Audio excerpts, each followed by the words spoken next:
Bonjour tout le monde. Alors aujourd'hui, je vais vous faire une vidéo qui va parler des transits des planètes autour du Soleil sur une période de 2 ans à partir de janvier 2025 jusqu'à janvier 2027.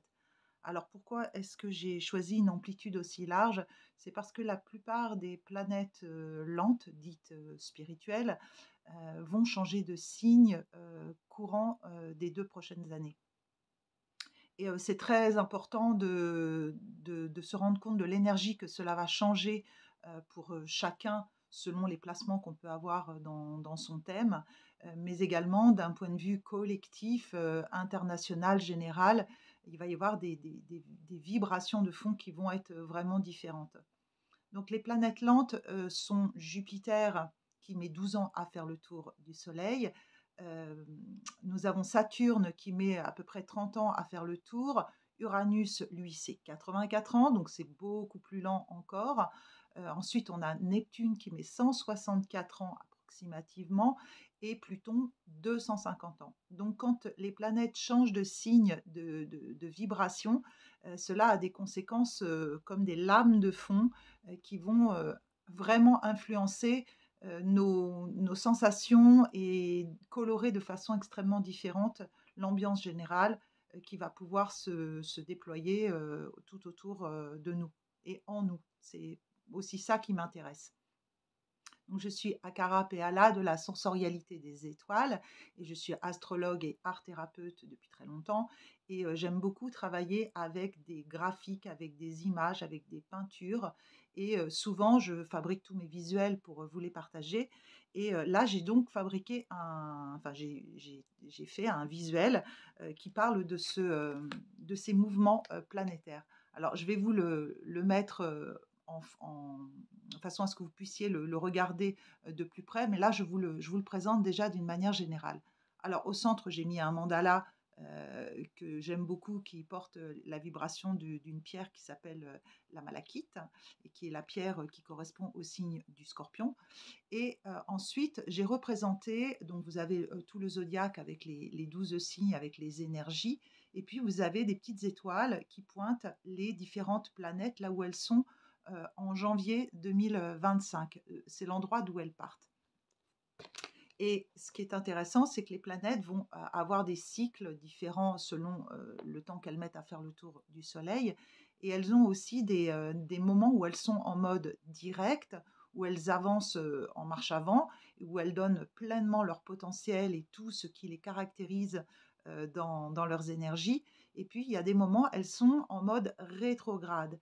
Et donc, on a visuellement l'impression qu'elles reculent, ce qui donne une sensation d'introspection, de réversion, comme si les choses étaient plus difficiles à atteindre.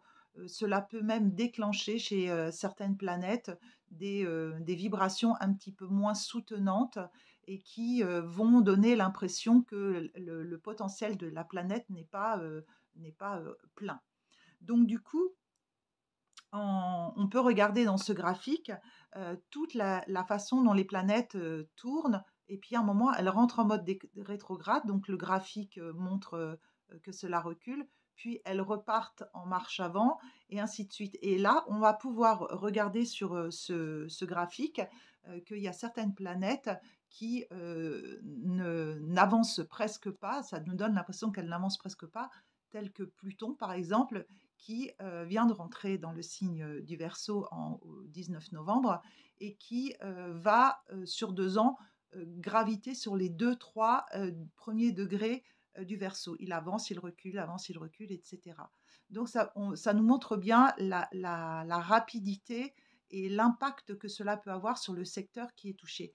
Par exemple, si vous avez des planètes placées sur ce point-là des premiers degrés du Verseau, vous allez être particulièrement impacté par la puissance, la beauté et l'énergie d'un Pluton qui va vous aider à transformer les choses dans ce secteur et dans le signe, mais également vous allez être soumis aux rétrogradations de Pluton qui parfois peuvent générer un climat un petit peu plus tendu.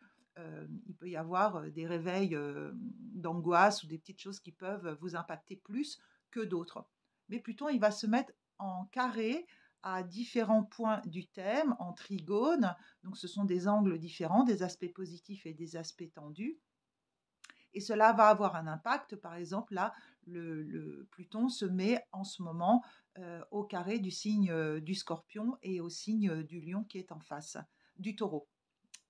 Et donc, du coup, les personnes qui ont des placements au premier degré du Scorpion et du Taureau vont être plus impactées par cette tension de Pluton.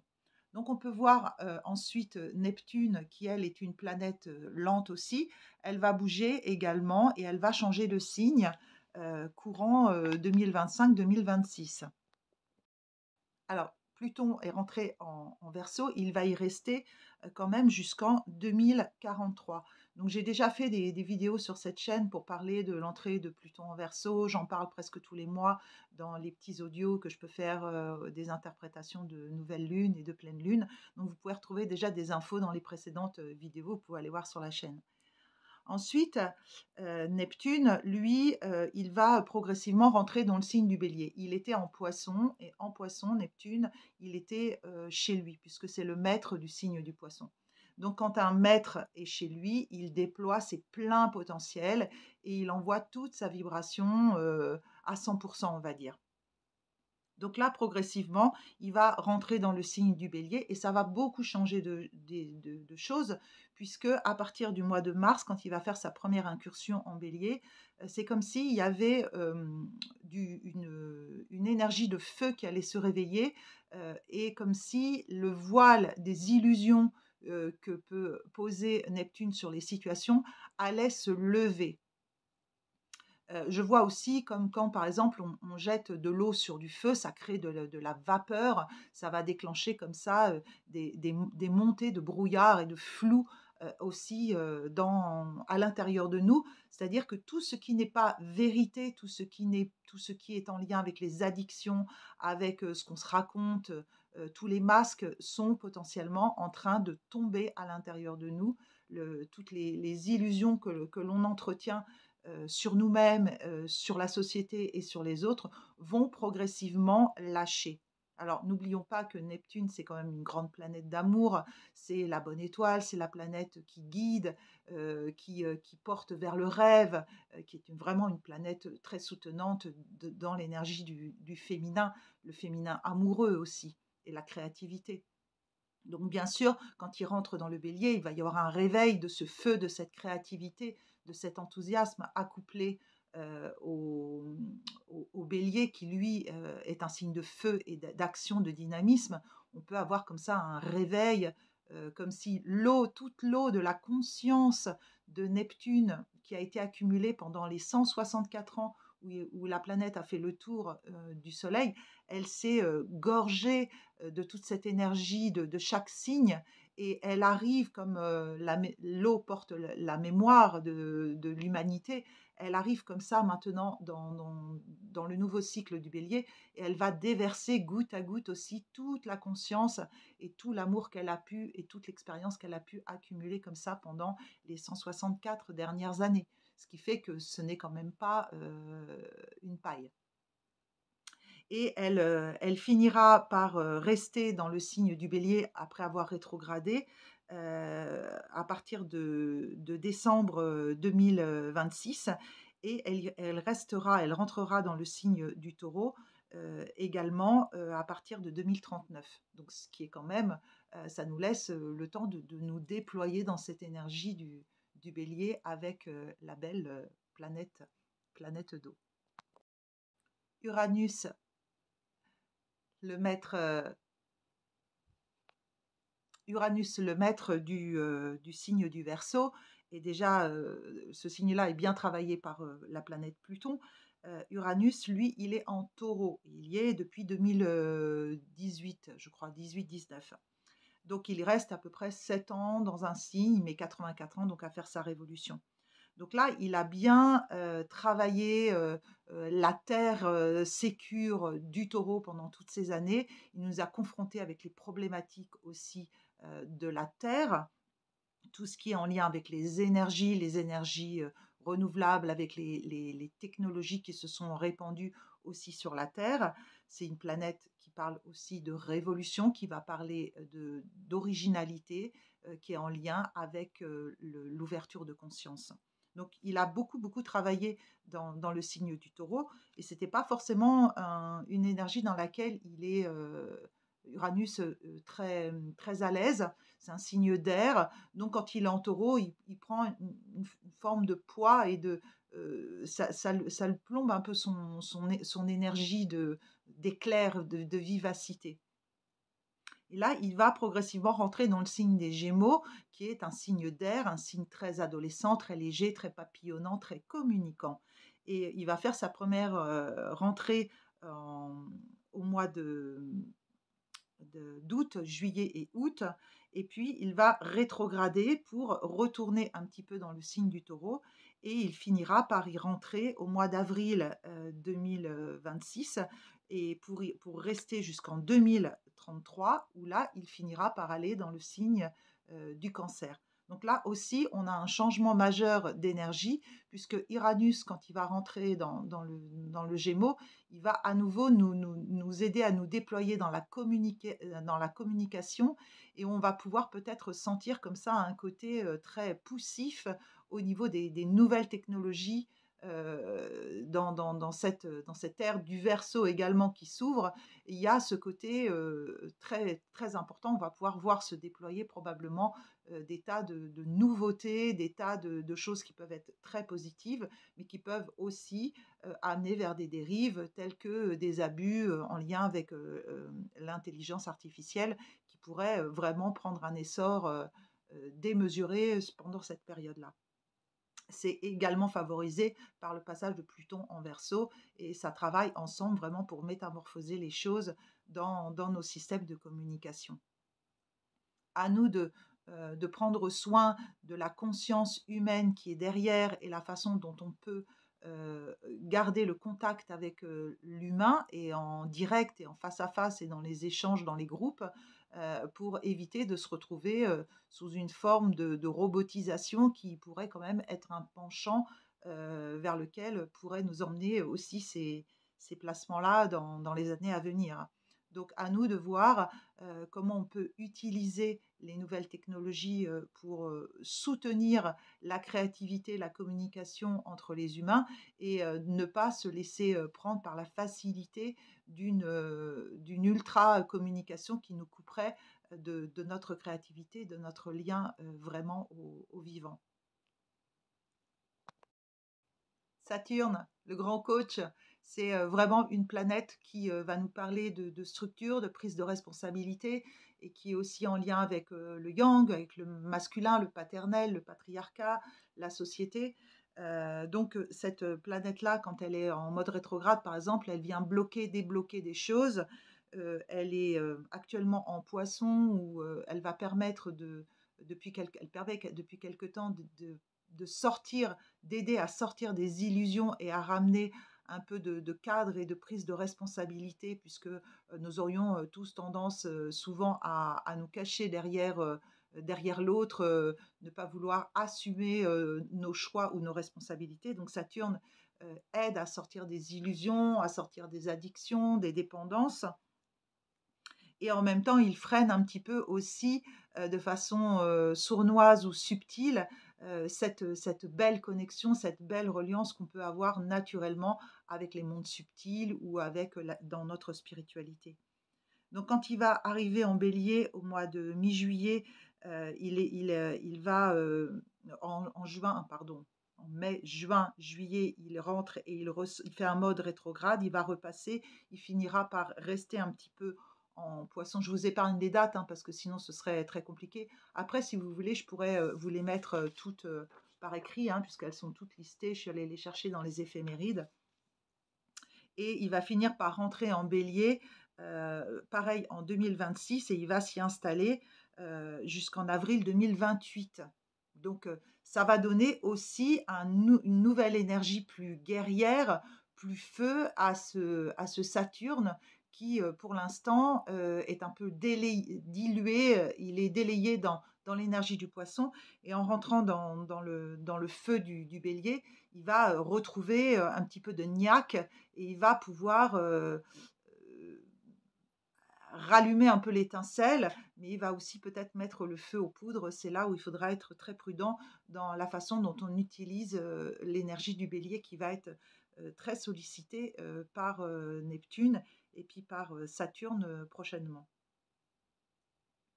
Jupiter, lui, il est toujours dans le signe des Gémeaux. Il va rentrer dans le signe du Cancer où il va se sentir très bien. Jupiter, c'est une planète d'expansion, c'est la planète qui nous permet de nous relier en société, d'aller chercher la spiritualité, de partir loin, au loin dans les grands voyages, dans les grandes études, dans, de nous connecter à notre foi profonde, d'avoir de la chance. C'est la planète de l'enthousiasme, c'est le deuxième soleil du système solaire. Et Jupiter, quand il est en Gémeaux, il favorise effectivement la communication, mais aussi les débordements. Il y a aussi une dispersion, quelque chose de très excessif dans ce Jupiter en Gémeaux, mais il ramène aussi de l'enthousiasme et de la joie dans des parts un peu plus adolescentes, un peu plus joueuses en nous, et il nous demande de garder l'humour, puisqu'il y a quand même énormément de choses qui sont lourdes dans ce qui se vit actuellement pour l'humanité. Et ce Jupiter en Gémeaux, il nous rappelle d'être joueurs, d'être comme des adolescents, comme des enfants. Ceci dit, il est aussi dans l'exagération et il ne favorise pas le fait de prendre ses responsabilités dans ce signe des Gémeaux. Et donc, quand Jupiter va rentrer en Cancer, il va arriver dans un signe très féminin, très maternel, le ventre, le cocon, la reliance dans nos bases, dans notre intérieur. Et Jupiter, il est très à l'aise dans les signes d'eau puisque il envoie vraiment des vibrations d'amour qui sont très intenses et très profondes et très connectées. C'est le maître du Sagittaire, donc il y a quelque chose comme ça qui pousse toujours à aller se connecter encore plus loin quand Jupiter est quelque part. Donc lui aussi, il va rester dans le signe du Cancer pendant 2025-2026, et puis il finira par rentrer dans le signe du Lion, où là, ça va être aussi très important d'observer comment, quand un signe de feu rentre dans un signe de feu, comment ça vient aussi activer ce secteur-là. Donc c'est une présentation rapide, hein, parce que je ne veux pas rentrer dans les détails, ce serait très complexe, mais si ça vous intéresse, d'ailleurs, je peux vous faire des vidéos un peu plus complètes sur chaque mouvement de planète, et dans chaque signe, ça pourrait être intéressant, évidemment. Donc là, c'est juste pour expliquer l'ambiance générale. Donc il va y avoir comme ça ces grandes planètes spirituelles qui changent de signe, c'est comme des électrochocs, c'est comme des déménagements, c'est comme des deuils, c'est comme des mariages, c'est des événements importants dans lesquels on se retrouve investi d'une nouvelle vibration, et il va nous falloir changer notre façon de voir les choses puisque nous ne serons plus soutenus dans le fond par les mêmes énergies. Quant aux planètes rapides, elles avancent comme sont les planètes personnelles que sont Mercure, Vénus et Mars. Elles tournent de façon beaucoup plus rapide autour du Soleil. Mars, il met à peu près 2 ans et demi à faire sa révolution solaire. Et lui, actuellement, il est rétrograde en Lion au moment où je vous fais la vidéo. Et puis, il va avancer comme ça de signe en signe. Et Mars, il apporte l'action, la motivation.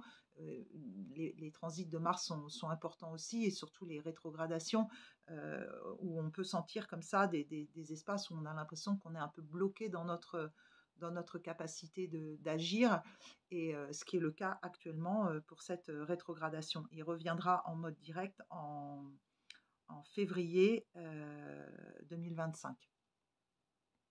Vénus, elle fait une rétrogradation par an, elle est assez rapide, c'est pour ça que vous pouvez voir sur le graphique, c'est par exemple Vénus, elle est là, vous voyez, elle tourne, et ça va beaucoup plus vite, tandis que Pluton, lui, il a fait tic-tic comme ça seulement en 2 ans. C'est à ça que sert ce graphique, pour vous montrer la rapidité ou pas de ces planètes. Donc Vénus, elle est très rapide aussi. Et quand Vénus passe quelque part, elle va déclencher de l'amour, elle va nous parler de nos possessions, elle va nous parler de la façon dont on active nos valeurs. Et donc, elle est très soutenante aussi dans tous les signes qu'elle traverse, qu'elle transite. Quant à Mercure, bon, c'est le speedoo du zodiaque. Lui, il fait à peu près 3 rétrogradations par an. Et donc, je l'ai représenté ici à l'extérieur. Donc, j'ai fait l'inverse, hein, de façon à ce que vous compreniez bien. Les plus lentes sont au centre et on s'écarte du Soleil comme ça. Donc, Mercure, vous voyez, il fait ça, il repart, etc. Donc, Mercure, c'est la planète de la communication, la planète de la pensée, et c'est celui qui nous met en lien avec le monde des idées.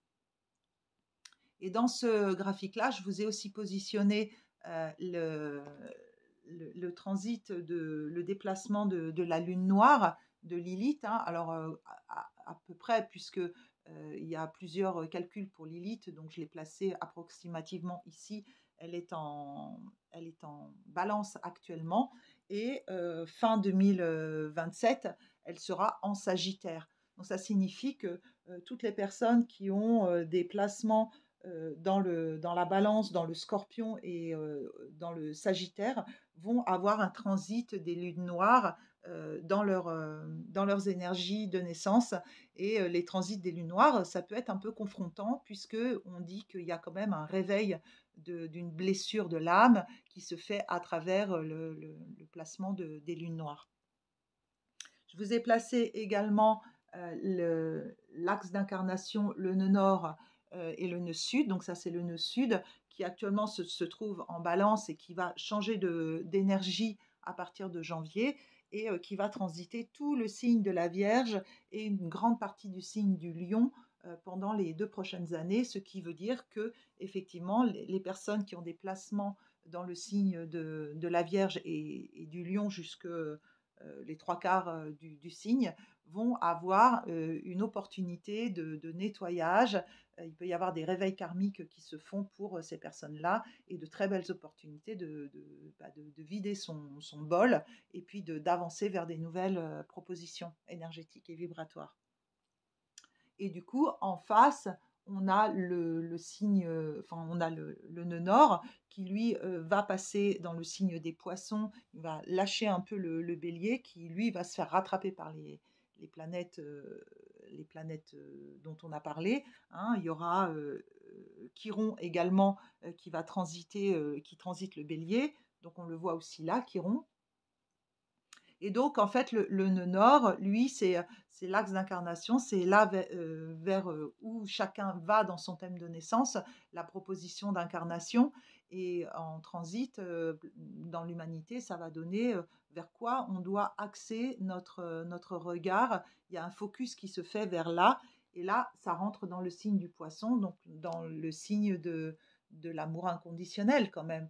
Et donc, ce nœud nord va rentrer en poisson pour arriver jusqu'en Verseau, et on peut voir qu'effectivement il va croiser Neptune, il va croiser Saturne, il va croiser également la planète Cérès que j'ai représentée là, qui elle va passer du Verseau en Bélier. Et puis on peut voir que finalement le nœud nord il arrive en Verseau, et donc il va finir par rejoindre Pluton, et ils vont se faire un bal, le bal des deux, là, qui aura lieu juste après. Donc ça, c'est quand même très important de voir, d'avoir une vision générale et globale de comment ça bouge quand on apprécie l'astrologie, et puis de voir un peu l'impact que ces planètes vont avoir dans notre thème de naissance. Quand tout un secteur est transité par une planète lente pendant quelques années, c'est pas anodin. Ça colore vraiment de fond le travail qu'on peut avoir. Et tous ces transits-là, ils sont soutenants. Quoi qu'il arrive, les planètes sont un champ d'amour. Elles ne sont pas là pour nous effrayer. On n'est pas là pour faire de la prédiction divinatoire et pour faire peur aux gens. Mais là, on peut sentir quand même qu'il y a quelque chose de majeur qui est en train de se passer dans les 2 prochaines années, qui va avoir un impact fort sur l'ensemble de la planète. On n'est pas sur des petits mouvements. Ce sont des choses qui n'arrivent vraiment pas souvent, voire extrêmement rarement, qu'il y ait autant de planètes lentes qui changent de signe sur une période aussi courte. Donc, pour une étude plus approfondie, vous pouvez me contacter en privé via mon mail pour que je vous fasse l'étude de vos transits en révolution solaire ou votre thème de naissance ou une peinture de thème. Je suis en train de refaire mon site internet, donc vous pourrez avoir accès bientôt à toutes les prestations. Mais sinon, vous pouvez m'envoyer un mail et je vous ferai donc une présentation de mon travail. Il y a aussi toutes les vidéos qui sont, qui sont en barre d'infos en dessous que vous pouvez retrouver. Il y a des textes, il y a énormément de prestations artistiques, vous pouvez aller chercher. Et puis aussi, n'hésitez pas à soutenir mon travail en mettant un petit pouce, en faisant des commentaires et en partageant ces vidéos si cela vous intéresse. Et j'approfondirai bien sûr à la demande un petit peu les énergies de chaque mouvement planétaire au fur et à mesure. Voilà, donc je vous souhaite à toutes et tous de très belles fêtes de fin d'année.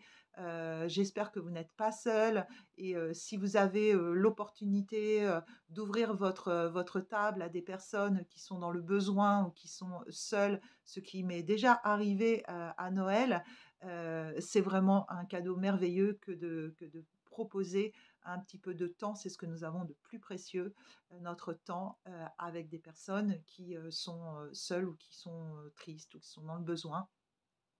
C'est en ça qu'on peut voir l'humanité en œuvre, à l'œuvre et le cœur en mouvement. Donc je vous souhaite à toutes vraiment de profiter de vos familles et de profiter de la vie, de votre vie, de la vie.